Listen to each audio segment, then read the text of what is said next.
Olá, pessoal. Tudo bem com vocês?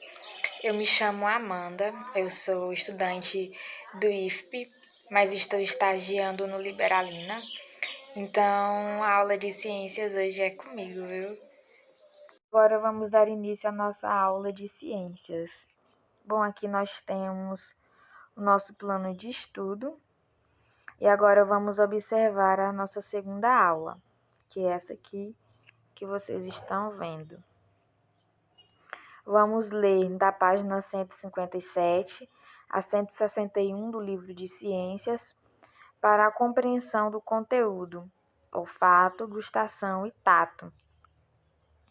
Depois teremos a hora da atividade, onde vamos responder a atividade da página 164, as questões 10, 11, 12 e 13.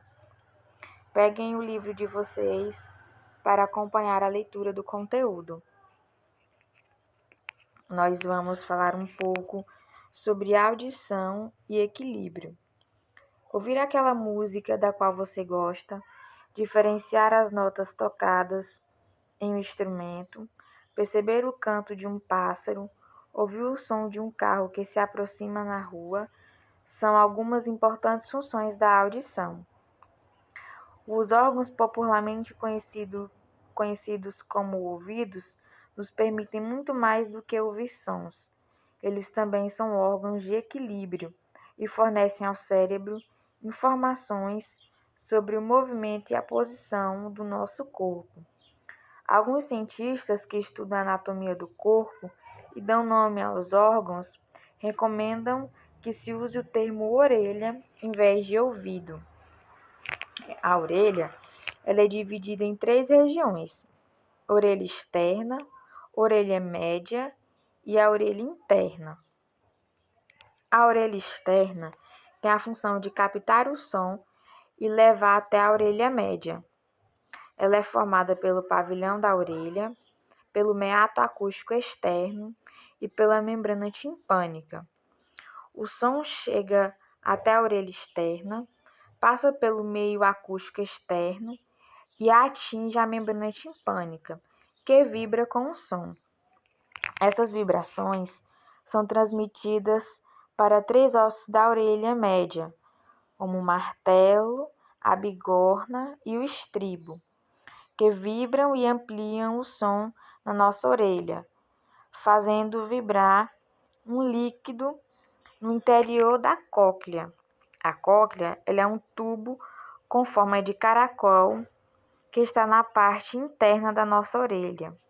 A vibração do líquido da cóclea estimula as células sensitivas que se transformam em vibrações, e essas vibrações em impulsos nervosos.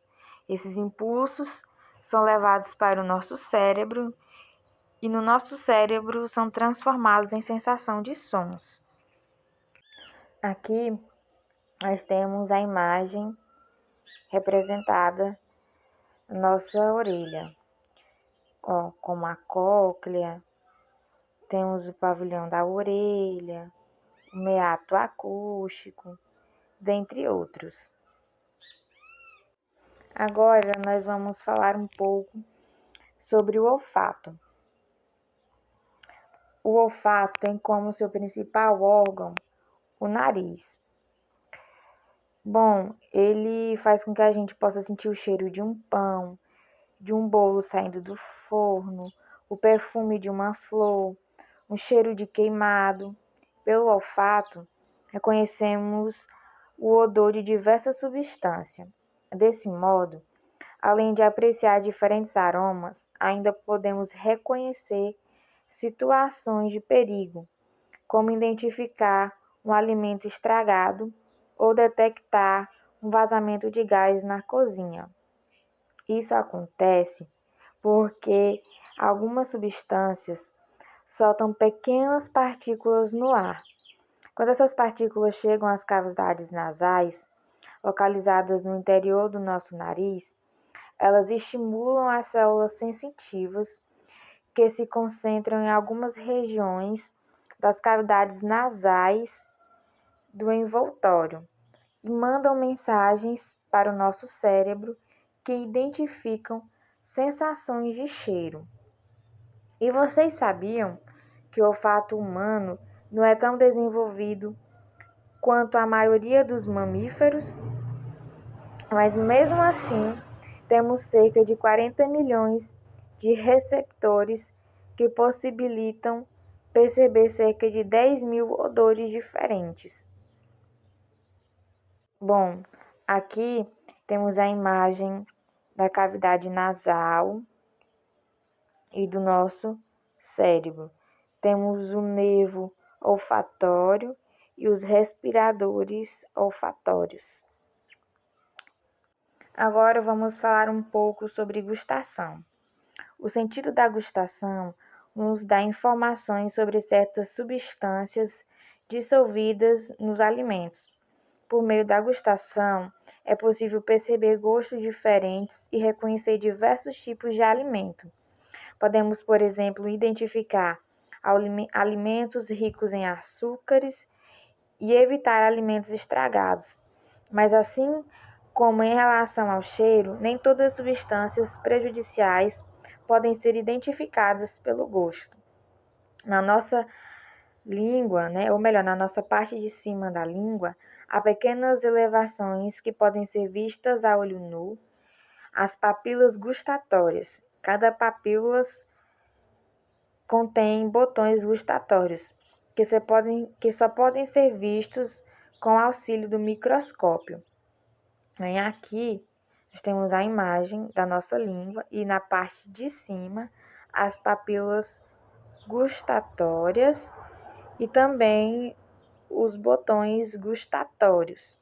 Bom, isso acontece porque na parte de cima da língua está as papilas gustatórias e cada papila gustatória tem botões gustatórios. Esses botões percebem os tipos de sensações fundamentais, como o doce, por exemplo, o açúcar, o salgado, o sal, o limão, que é azedo, e até mesmo o café, que é amargo.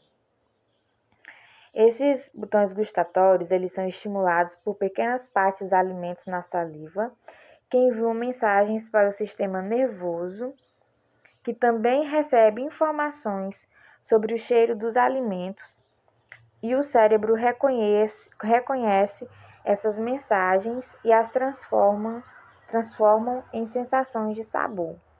Mas, professora, o que acontece quando os alimentos parecem ter menos sabor? Isso acontece quando estamos resfriados, pois tem a produção em grande quantidade de um muco no nariz, o que dificulta o contato dos receptores com as partículas que produzem o cheiro. Por isso, os alimentos parecem ter menos sabor. Agora vamos falar um pouco sobre o tato. Lembrando que a pele é o maior órgão do nosso corpo e algumas áreas possuem mais receptores que outros, por isso são mais sensíveis. Por exemplo, os nossos dedos e as nossas mãos. O contato com a pele de outra pessoa, até a dor de uma queimadura, a pele nos dá informações importantes sobre o mundo. Isso é possível porque temos vários tipos de receptores que acusam sensações táteis e sensações térmicas, como calor e frio, que eu havia falado antes. O tato é a percepção de que algo tocou nossa pele e que esse toque ocorreu de determinado ponto dela. Bom, os receptores que causam dor são terminações de células nervosas que estão espalhadas em vários tecidos do nosso corpo. A dor, ela é uma informação importante e ela nos avisa quando tem algo errado no nosso corpo e impede, por exemplo, de quando a pessoa tenta se mexer com uma perna quebrada.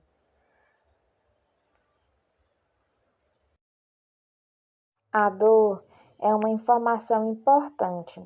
Ela nos avisa quando tem algo errado com o nosso corpo. Ela impede, por exemplo, quando a pessoa tenta mexer uma perna quebrada, porque pode piorar a fratura. Bom, temos que lembrar também que a pele é o maior órgão do nosso corpo e algumas áreas possuem mais receptores que outros, por isso são mais sensíveis, como por exemplo os nossos dedos e a nossa mão. Bom, e para finalizar a nossa aula, nós vamos ler as questões da atividade que está na página 164. Questão 10. A polícia e a defesa civil usam algumas raças de cães para localizar drogas e sobreviventes em desastres. Que sentido, bem desenvolvido nos cães, os tornam eficientes para essas tarefas? Questão 11. No caderno, ordene os termos a seguir de acordo com o sentido da passagem de uma onda sonora: membrana timpânica, bigorna, pavilhão da orelha, estribo, cóclea, martelo, meato acústico externo. Questão 12. No caderno indica a alternativa incorreta, ou seja, a alternativa que não está correta. A. O martelo, a bigorna e o estribo localizam-se na orelha interna. B. Além de captar ondas sonoras, a orelha atua no equilíbrio do corpo. C. A cóclea atua na audição. E D. Os sinais semicirculares atuam no equilíbrio. E por último, a questão 13. Um estudante afirmou que o termo ouvido não é totalmente correto, porque não expressa tudo o que esse órgão faz. Você concorda com ele? Por quê? Não se esqueçam de fazer a atividade. Até mais e um ótimo dia para vocês.